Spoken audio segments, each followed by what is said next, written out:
Bonjour, bonjour à toutes et à tous. Heureux de vous retrouver pour une nouvelle semaine de Smart Impact, l'émission des entreprises à impact positif avec un grand entretien aujourd'hui, celui de Sylvie Géano, la directrice générale de Dalkia. Cette filiale d'EDF se positionne comme un leader de la transition énergétique des territoires avec deux piliers, les réseaux de chaleur et de froid renouvelables et puis la décarbonation de l'industrie et des bâtiments. Justement, on va détailler le programme Je décarbone lancé par le comité de filière des nouveaux systèmes énergétiques que co-préside Sylvie Géano. Et puis dans notre rubrique Smart Ideas, la bonne idée du jour, elle est signée PEP Psy, solution numérique de prévention du bien-être mental en entreprise. Voilà pour les titres, c'est le grand entretien de Smart Impact tout de suite.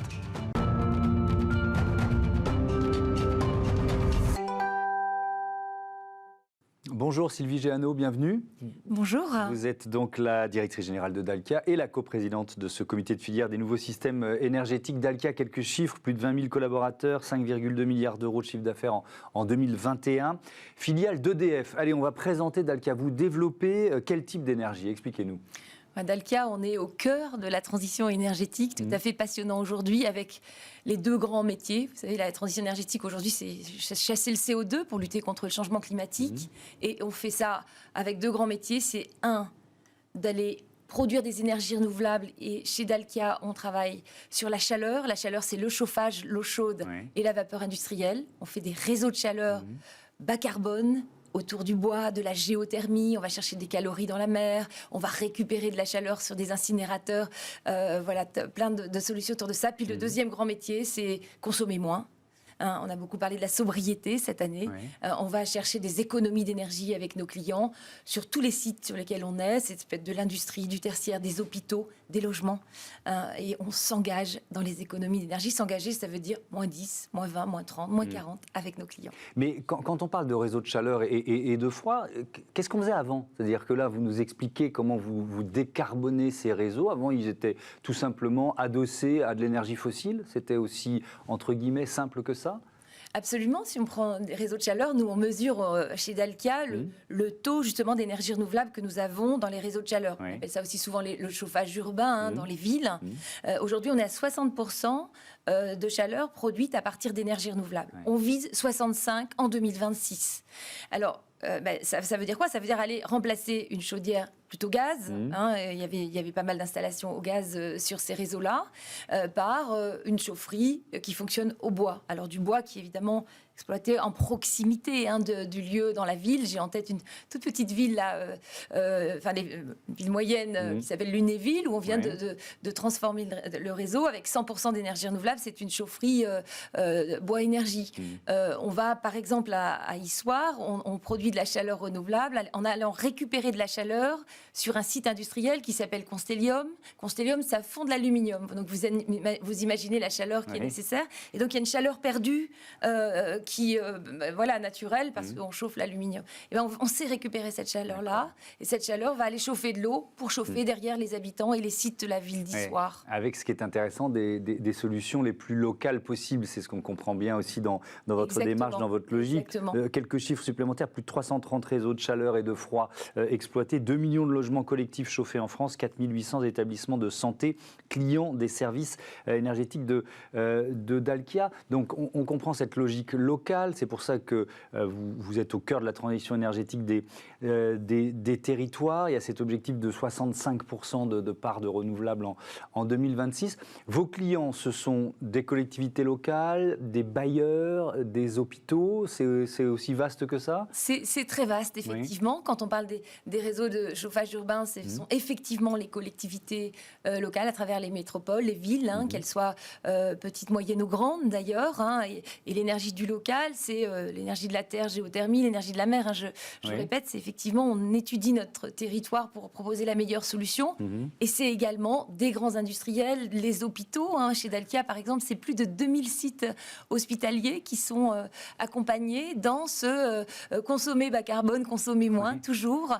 Des sites tertiaires et puis également beaucoup de logements, plus de 2 millions de logements à travers des bailleurs sociaux et des grandes copropriétés. La crise énergétique que l'on vit depuis plusieurs mois, vous parliez des objectifs de sobriété, c'est forcément un accélérateur de transformation. Malheureusement, les crises et les guerres servent aussi à ça.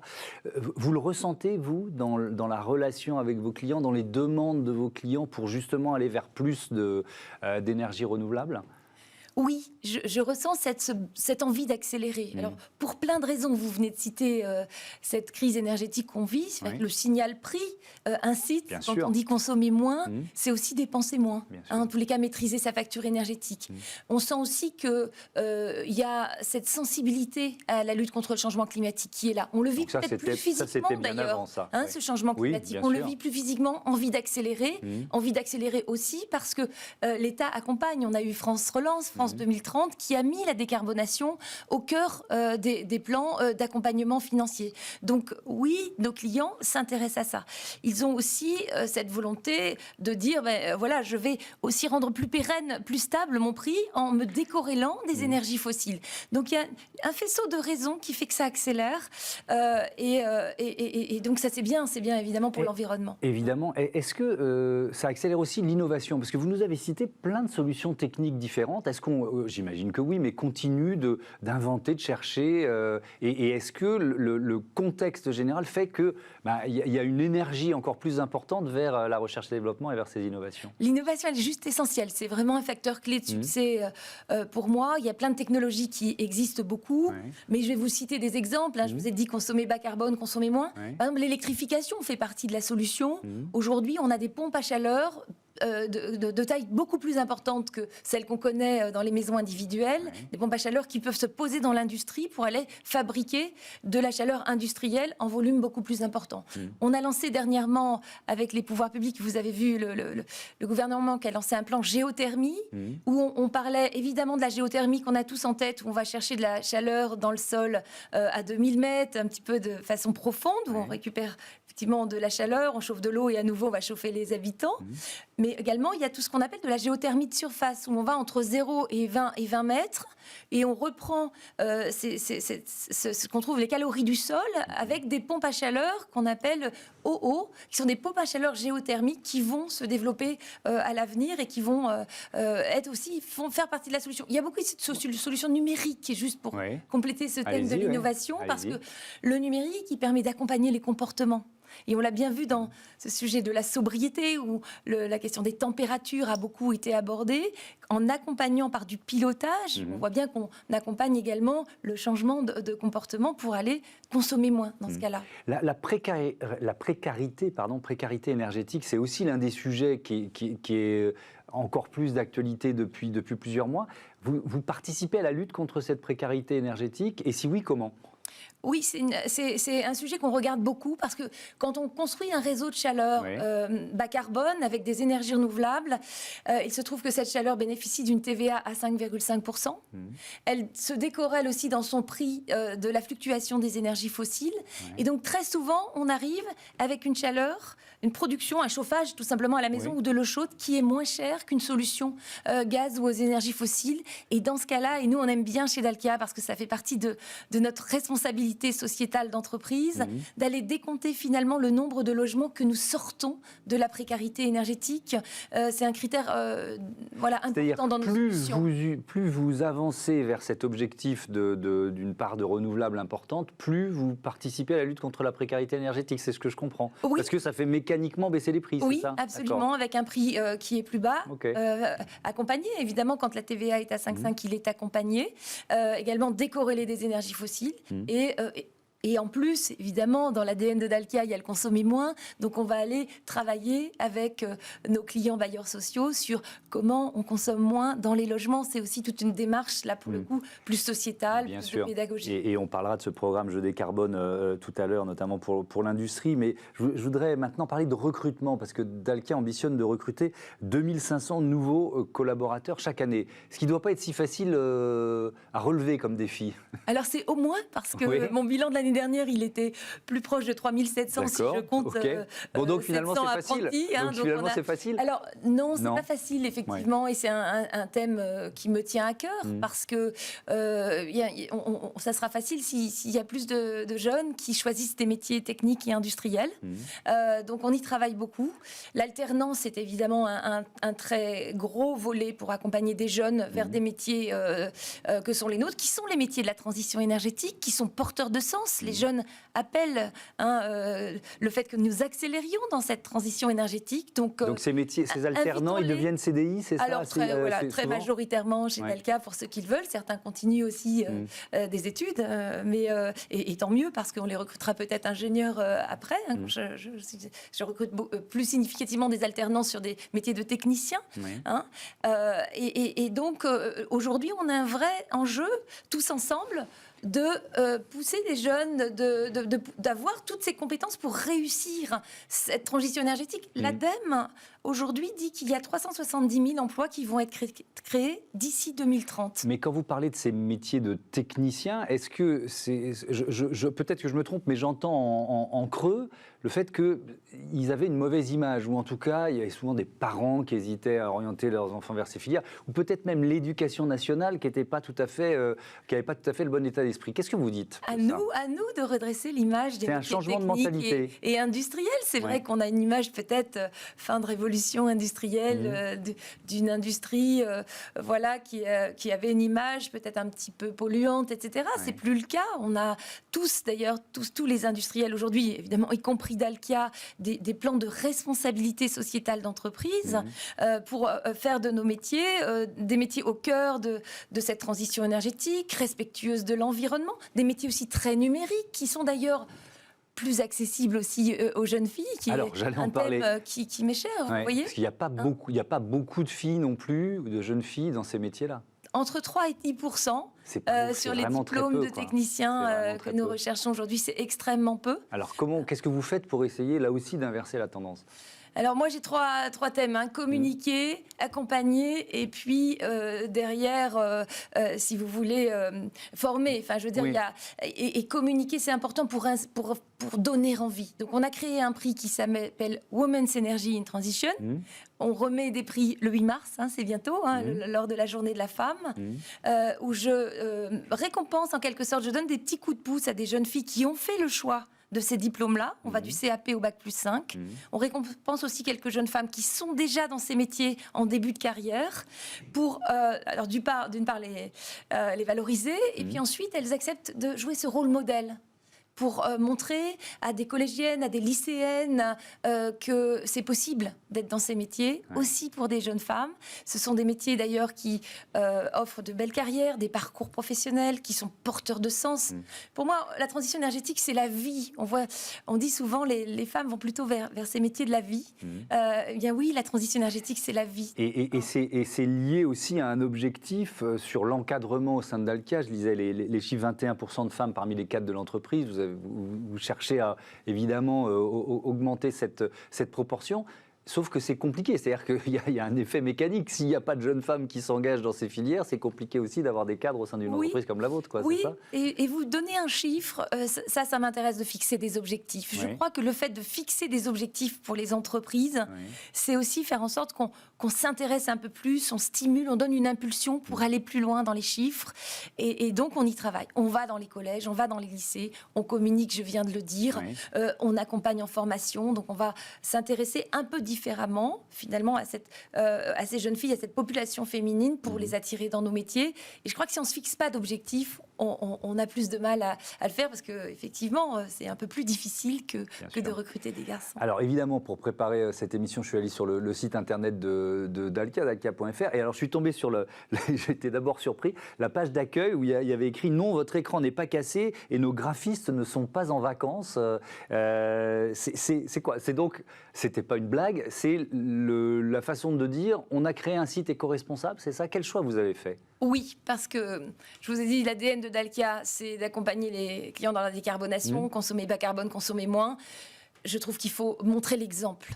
montrer l'exemple. Le numérique aujourd'hui, c'est quand même quelques pourcents d'émissions de CO2 dans le monde. Pas très loin, on parle beaucoup de l'aérien, mais c'est pas très loin. Effectivement, les chiffres sont proches. Exactement, 4-5%. Et donc, il fallait montrer l'exemple. Qu'est-ce que c'est qu'un site qui consomme bas carbone, qui consomme moins. Donc, c'est un site où les vidéos se déclenchent pas automatiquement, où on fait attention au nombre de couleurs qu'on utilise. C'est un site où on gère le nombre de pages. On a divisé drastiquement le nombre de pages qu'on avait, parce que, vous savez, les sites internet dans les entreprises, les ingénieurs veulent mettre une fiche sur tout.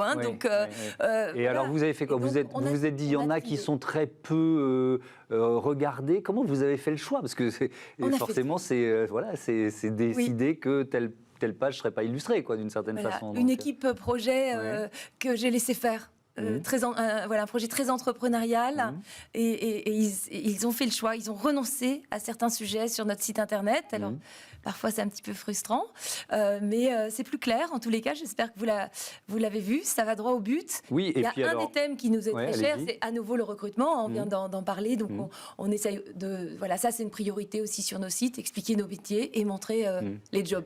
Oui, et évidemment, et ça, le site internet sert aussi à ça. Et alors, ce qui est intéressant, c'est qu'en creux, quand juste après, on va sur le site internet d'une autre entreprise, on voit effectivement la différence. Et quand on voit une vidéo qui se déclenche toute seule, on se dit, mais bon sang, tout ça est absurde, puisque cette vidéo, je n'avais pas prévu de la regarder, pourquoi elle se déclage. Bref, et sur notre site, les images sont compressées aussi, c'est ça, absolument. Ça participe de l'objectif. Et on a mis une note, on a mis la valorisation CO2, donc il y a une petite note, A, B, on voit sur chaque page le poids CO2 de chaque page internet pour qu'on ne dérive pas aussi pour nous, mais c'est aussi très pédagogique pour nos clients.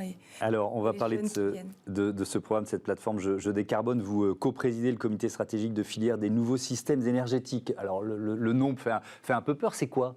Pourquoi ça a été créé? Les comités stratégiques de filière, il y en a 20 en France sur différents secteurs d'activité. Ça a été créé sous l'impulsion de Bercy avec l'idée de favoriser l'industrie en France. Et là, sur les nouveaux systèmes énergétiques, d'ailleurs, ça fait l'objet d'un conseil national de l'industrie piloté par le Premier ministre. C'est une impulsion très forte sur ce sujet de la réindustrialisation. Et pour les nouveaux systèmes énergétiques, notre filière, l'idée, c'est de faire de la transition énergétique un vecteur de réindustrialisation. C'est faire en sorte que toutes les solutions que j'ai évoquées dans mes exemples, eh bien, elles se fabriquent en France, avec des chaudières fabriquées en France, avec des ingénieurs qui travaillent en France, avec des techniciens qui sont là. Donc, c'est pas forcément le cas encore aujourd'hui, c'est ça? Alors, vous savez, l'exemple qu'on a tous en tête, c'est qu'on dit souvent que les panneaux photovoltaïques sont importés. Donc, c'est l'idée de dire, il y a plein de projets qui arrivent. Est-ce qu'on ne peut pas profiter de ces projets de décarbonation pour stimuler les filières en France. Donc ça touche les PME, les ETI, les grandes entreprises et on les accompagne pour que finalement elles aient plus de facilité à recruter, qu'elles ne soient pas dans des crises de croissance parce qu'il y a plein de projets qui arrivent et au contraire on a la volonté de les accompagner. C'est ça l'objectif. Et donc il y a cette plateforme Je décarbone, 1200 entreprises inscrites, 400 solutions présentées. C'est quoi? C'est une sorte de guide des bonnes pratiques? Comment vous définissez cette plateforme? Alors Je décarbone, c'est une démarche à la fois numérique et humaine. Alors l'idée de cette plateforme numérique, c'est on s'était dit, mais il y a des gens qui ont envie de décarboner, et c'est pas si facile que ça pour les plus petites entreprises probablement qui sont moins outillées pour aller vers ces solutions de décarbonation, pardon. Donc et puis il y a des solutions. Donc l'idée c'est de mettre en relation, c'est un peu comme une plateforme de rencontre, de mettre en relation des acteurs qui ont des besoins de décarbonation. J'ai en tête par exemple aujourd'hui une ETI qui fabrique, vous savez, des tuiles, des briques. Quand on fait ça, on chauffe de la terre, et en chauffant, on utilise aujourd'hui des solutions qui sont plutôt fossiles.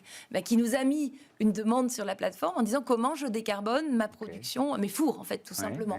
Ça c'est un besoin, c'est un exemple d'un besoin. En parallèle, il y en a d'autres qui ont des solutions à proposer, des gens comme Dalkia par exemple, mais pas que, il y a plein de TI, de PME qui ont des solutions. Donc vous faites matcher les uns et les autres. C'est de matcher. C'est vraiment ça, Je décarbone. 700 entreprises inscrites aujourd'hui, 400 solutions qui sont déposées, très pédagogiques, qui soient très techniques d'ailleurs, mais il y a également des solutions de financement ou des solutions numériques qui sont présentes sur la plateforme. Avec des formats de rendez-vous, j'ai vu ça, des rencontres, des carbone experts, des carbone filières, des carbone régions. Donc c'est quoi? Il faut mailler mailler le territoire. Oui, c'est le volet humain. C'est le volet humain. C'est-à-dire qu'effectivement, le numérique pur ne suffit pas. On va donc, nous, prendre notre bâton de pèlerin et aller dans les régions pour aller voir les acteurs autour de cette plateforme et présenter plus physiquement les choses, les accompagner, comprendre les besoins encore mieux, les accompagner aussi sur leur recrutement, les compétences, tous les sujets qui sont majeurs dans cette transition. Ce que vous nous décrivez là, il y a un accompagnement, vous nous disiez, il y a l'impulsion gouvernementale, l'impulsion du Premier ministre, mais donc ça veut dire quoi? Ça veut dire qu'il y a de l'argent de l'État qui est mis pour aider à cette décarbonation, pour accompagner ces entrepreneurs dont vous nous parliez? Oui, il y a de l'argent qui est d'ailleurs un facteur d'accélération. Il y a eu d'abord le plan France Relance en sortie de la crise Covid, puis France 2030. Il y a à peu près 7 milliards d'euros aujourd'hui qui est consacré à la décarbonation de l'industrie.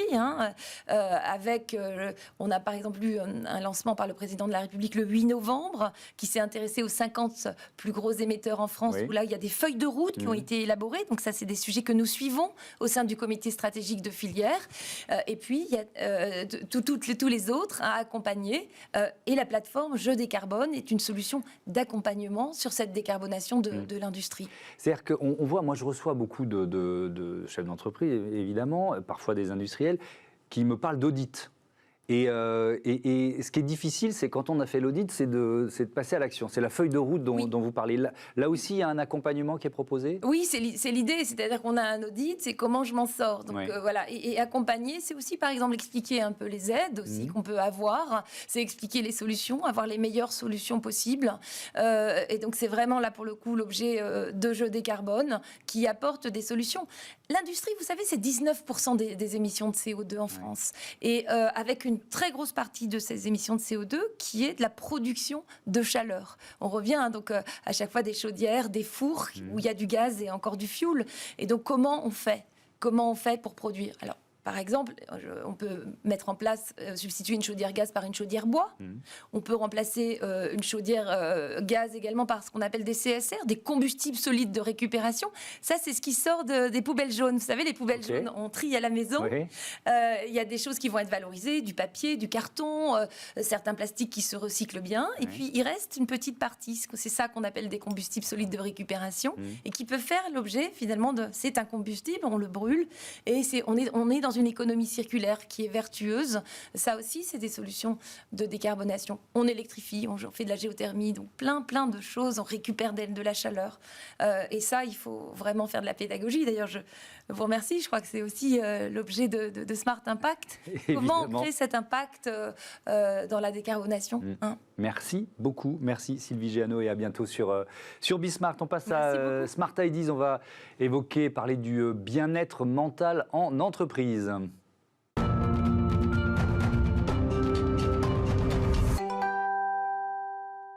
Smart Ideas avec Juliette Lachenal, bonjour, bienvenue. Vous êtes la fondatrice de PepPsy, entreprise créée en 2019. Avec quelle idée, quel concept? Racontez-moi. Alors, le point de départ de PepPsy, c'est qu'il existe des outils incroyables pour prendre soin de son bien-être mental, qui sont mis à disposition d'un trop petit nombre de personnes. Donc l'idée, c'est vraiment de pouvoir aller, armer chacun d'outils pour améliorer son bien-être mental. Et donc ça, on le fait avec les entreprises, puisqu'on propose une solution pour que les salariés puissent prendre soin de leur bien-être mental. Donc c'est une solution, vous parlez d'un parcours personnalisé. Alors, sur une appli, comment ça marche? Parce qu'on a toujours un peu peur finalement d'avoir un tronc commun qui est un peu le même pour tout le monde. Et là, quand on parle de bien-être mental, il faut évidemment le personnaliser le plus possible. Alors, donc PepPsy, c'est une solution qui est à la fois avec une application, donc une solution individuelle, et qui est aussi en collectif, notamment avec des webinaires ou des formations ensemble. Sur la question de l'accompagnement individuel, donc c'est par une application. Et pour que l'application elle soit personnalisée, on propose un baromètre de bien-être mental. Quand on rentre dans l'application pour évaluer quel est mon niveau de sérénité, par exemple, quel est mon niveau d'efficacité personnelle au travail. On a 5 dimensions qu'on évalue Et ensuite, ça permet à la personne de déjà commencer à se connaître, ce qui est le pilier pour pouvoir être plus résilient et mieux dans ses baskets, c'est de se connaître. Et ensuite, on peut pousser du contenu selon les résultats au baromètre. Ouais. Donc si vous avez un niveau de sérénité qui est très bas, c'est-à-dire que vous êtes assez stressé et nerveux, à ce moment-là, on va pousser du contenu avec des exercices pour être moins stressé. Le psychiatre Boris Cyrulnik préside votre comité scientifique. Vous l'avez testé, je crois, il y a eu 2 années de recherche et développement, c'est ça, autour de cette solution. Qui vous a accompagné? C'est quoi l'itération pour aboutir à une solution la plus efficace possible? Alors, je dirais que l'accompagnement, il y a 2 types de personnes qui nous ont accompagnés dans ces 2 ans de recherche. C'est à la fois, comme vous disiez, notre comité scientifique, donc présidé par Boris Cyrulnik. On a aussi des chercheurs qui nous accompagnent, avec lesquels on peut réfléchir. Par exemple, ce baromètre dont je vous ai parlé ne sort pas de nulle part. Et c'est vraiment un travail avec des chercheurs sur cette question. Et aussi, les deuxièmes personnes qui nous ont aidés, c'est vraiment nos utilisateurs. On a eu 35 000 utilisateurs en 2 ans, ce qui nous a permis de transformer en fait notre produit pour vraiment répondre aux besoins des personnes et surtout que c'est un vrai impact. Quand on parle d'impact, justement, c'est quoi l'impact social? Enfin, quand on parle de bien-être au travail, en creux, il y a le mal-être. Donc, ça veut dire quoi? Ça a quel impact sur notre société? Alors, l'impact en fait, quand on est bien, nous, dans nos baskets, on va permettre aussi aux autres personnes qui sont autour de nous d'être bien dans leur basket. C'est-à-dire que si moi, un matin, j'arrive au travail et qu'en fait, je suis très en colère, que je vais sentir que dès qu'on me dit quelque chose, je vais être sur le qui-vive, en fait, tout mon bureau va le ressentir. Il y a une capillarité, quoi. Exactement. Ouais. Et donc, en fait, si moi, je suis bien dans mes baskets, si je me sens bien au quotidien, en fait, forcément, ça va aussi résonner chez les autres. Donc, l'impact, il est énorme. Il est en premier, être bien dans ses baskets, c'est un impact pour soi, mais qui va vraiment résonner sur tout le monde, que ce soit dans le monde professionnel ou dans le monde personnel. L'appli, elle vient d'être lancée, c'est ça, il y a quelques semaines, fin novembre, début décembre. Alors, vous l'aviez testé, on l'a bien compris, pendant 2 ans, mais c'est quoi les premiers retours d'utilisateurs? Comment ça fonctionne? Donc, aujourd'hui, elle est proposée à plus de 4000 collaborateurs d'entreprise. Donc, les premiers retours qu'on a, c'est les mêmes retours que ce qu'on avait avec nos 35 000 testeurs, je dirais. Donc, c'est vraiment quelque chose donc, c'est des parcours vidéo sur cette application, mais il y a aussi des podcasts et des articles, et que ça met en mouvement. D'accord. Et donc, vos clients, ce sont les entreprises, si je comprends bien. C'est ça. C'est dans des secteurs différents. Tout à fait. Aujourd'hui, je dirais que que ce soit dans le BTP, on a dans les bailleurs sociaux, dans des industries, donc c'est vraiment très différent comme secteur. En revanche, je dirais que la sensibilité est la même au bien-être mental des collaborateurs. C'est-à-dire que c'est vraiment un pilier dans l'entreprise. Vous avez levé 800 000 € en août dernier. Donc, ça veut dire quoi? Vous êtes en phase de recrutement? Qu'est-ce que vous allez... Quelle est la stratégie liée à cette levée de fonds? Oui, alors donc on a déjà pu recruter, donc aujourd'hui on est 9 collaborateurs au sein de Pepsi, et donc on s'apprête à recruter d'autres personnes, notamment des commerciaux, product manager et un psychologue du travail. Comment vous voyez la suite? C'est quoi les perspectives de développement de votre entreprise? D'ici 2 ans, on souhaiterait pouvoir accompagner 50 000 collaborateurs, et voilà, on pense qu'on est sur la bonne trajectoire. Oui, avec évidemment des clients, on l'a bien compris, qui peuvent être dans plein de secteurs d'activité différents, le bien-être au travail. Merci beaucoup Juliette Lachenal, et bon vent à Pepsi. Voilà, c'est la fin de ce numéro de Smart Impact. Un grand merci à toutes les équipes de Bismart. Merci à vous de votre fidélité à la chaîne des audacieuses et des audacieux. Je vous dis à très vite. Salut.